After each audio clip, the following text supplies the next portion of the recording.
ఓం శ్రీ మాత్రే నమః. వరలక్ష్మి వ్రతంలో తోరం ఎలా కట్టాలి? వరలక్ష్మి వ్రతంలో భాగంగా చేతికి తోరాన్ని ధరించే సాంప్రదాయం గురించి తెలిసిందే. ఇంతకీ ఈ తోరాన్ని ఎందుకు కట్టుకుంటారు, దీన్ని ఎలా కట్టుకోవాలో తెలుసుకుందామా? అమ్మవారి అనుగ్రహం మన వెన్నంటే ఉంటూ సకల విజయాలు కలగాలని కట్టుకునేదే తోరం. వరలక్ష్మి అమ్మవారి పూజ కోసం కనీసం 3 తోరాలను సిద్ధం చేసుకోవాలి. వీటిలో ఒకటి అమ్మవారికి, ఒకటి మనకి, ఒకటి ముత్తైదుకి అన్నమాట.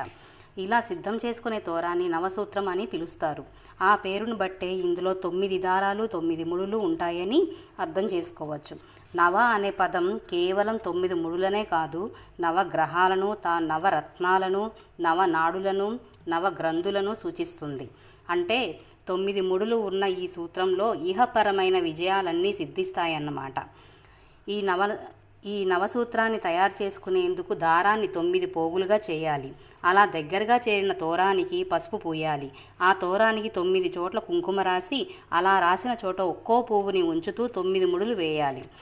ఇలా సిద్ధమైన తోరాలను అమ్మవారి ముందు ఉంచి తోర గ్రంథి పూజ చేస్తారు. గ్రంథి అంటే ముడి అని అర్థం. తోరంలోని ఒక్కో ముడిని అక్షతలతో కానీ పూజలతో కానీ పూజించడమే ఈ తోర గ్రంథి పూజ. ఇందుకోసం ఒక్కో ముడిని పూజిస్తూ ఒక్కో మంత్రం చదవాలి.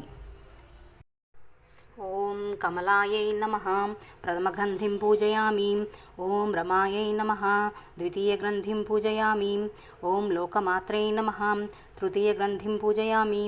ఓం విశ్వజనన్యై నమః చతుర్థ గ్రంథిం పూజయామి. ఓం మహాలక్ష్మ్యై నమః పంచమ గ్రంథిం పూజయామి. ఓం క్షీరాబ్ధితనయాయై నమః షష్ఠి గ్రంథిం పూజయామి. ఓం విశ్వసాక్షిణ్యై నమః సప్తమ గ్రంథిం పూజయామి. ఓం చంద్ర సహోదర్యై నమః అష్టమ గ్రంథిం పూజయామి. ఓం హరివల్లభాయై నమః నవమ గ్రంథిం పూజయామి. ఈ తోర గ్రంథి పూజ ముగిసిన తర్వాత బద్నాభి దక్షిణే హస్తే నవసూత్రం శుభప్రదం పుత్ర పౌత్రాభివృద్ధ్యర్థం మమ సౌఖ్యం దేహిమే రమే అనే శ్లోకాన్ని చదువుతూ ఆ తోరాన్ని ధరించాలి. పై శ్లోకంలో దక్షిణ హస్తే అని స్పష్టంగా ఉంది. అంటే తోరాన్ని తప్పకుండా కుడి చేతికే ధరించాలన్నమాట. అంతేకాదు, చాలామంది ఇలా ధరించిన తోరాన్ని పూజ ముగిసిన వెంటనే తీసేస్తూ ఉంటారు.